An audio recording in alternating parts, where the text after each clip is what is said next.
Huge UFC events in Dublin, and what do you expect on Saturday? Well, believe it or not, I've only actually been to Dublin once. That was in July of 2014 when Conor McGregor fought Diego Brandao. And I've been dying to come back ever since. And I've been waiting for the event that I think could replicate that atmosphere. Till this day, till this moment, I believe that's the best atmosphere that I've ever witnessed in person. There have been some that have come close. MSG last year, Taylor Serrano comes close, but nothing compared to July 2014, because as you may recall, it was one Irish fighter after the next, building up, right? It was like Paddy Houlihan, and then it built up to Conor, and then it was just an explosion. Never experienced anything like that. It was intoxicating, and I've been dying to experience it.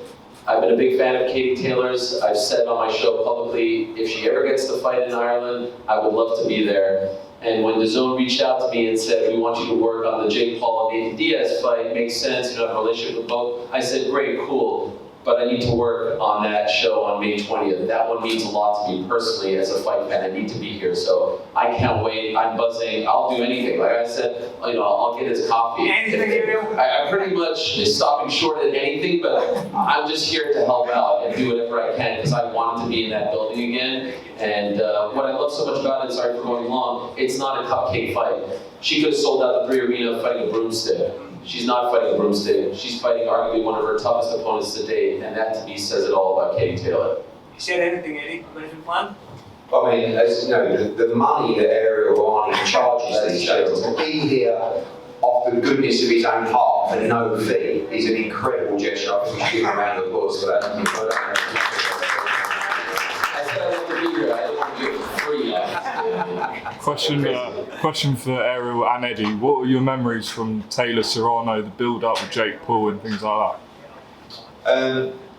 For me, it was sitting in the corral next to Jake Paul, just screaming, and just, I think the thing that stands out is probably the only mega fight that I've been involved with where I actually stood back and just looked around, and that was with her famous ring walk, Katie. And every Katie Taylor fight of magnitude, I will say to her, I will say to Brian Pitts, and you thought about this song, the Cranberries or whatever it might be, and they always say, she would say to me, shut up, and then some other song will come on. And that day, it was just a church song to play.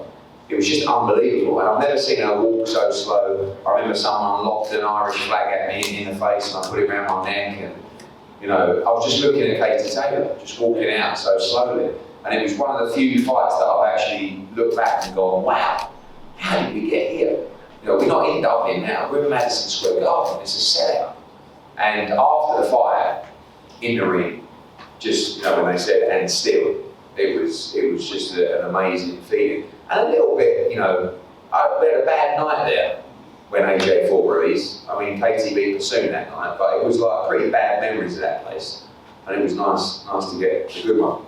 Yeah, I love that venue. It means a lot to me. I'm a huge New York Knicks fan, so to see a historic event like that, first time in the 140 plus year history of MSG, 2 women headlining, especially those 2 women. The thing I will never forget was, and you could attest to this, it felt to me like 50-50. Hardcore Puerto Rican fans, hardcore Irish fans, which made for an incredible atmosphere. The chanting, the singing, all that stuff. I mean, up there, like top 5 greatest nights that I've ever attended personally. For Ariel, and you're obviously here before with Conor McGregor, but I'm interested in how do you compare the fanfare for Conor McGregor at that time and Katie Taylor now? So it's very interesting. When I was here for Conor, it was 2014, right? He was on the rise. And I remember being at the open workout, which was a similar scene to today. And I remember meeting a bunch of kids outside on their bikes, and they were asking me, what are you doing here? And I said, I'm here for the Conor McGregor open workout. I wasn't sure if Ireland truly knew who he was. And they're like, oh yeah, we know Conor McGregor. And I said, why do you like him? And they said, Conor makes us believe that we could be something, that we could get out of here and make an impact on the global stage. And I'll never forget that interaction.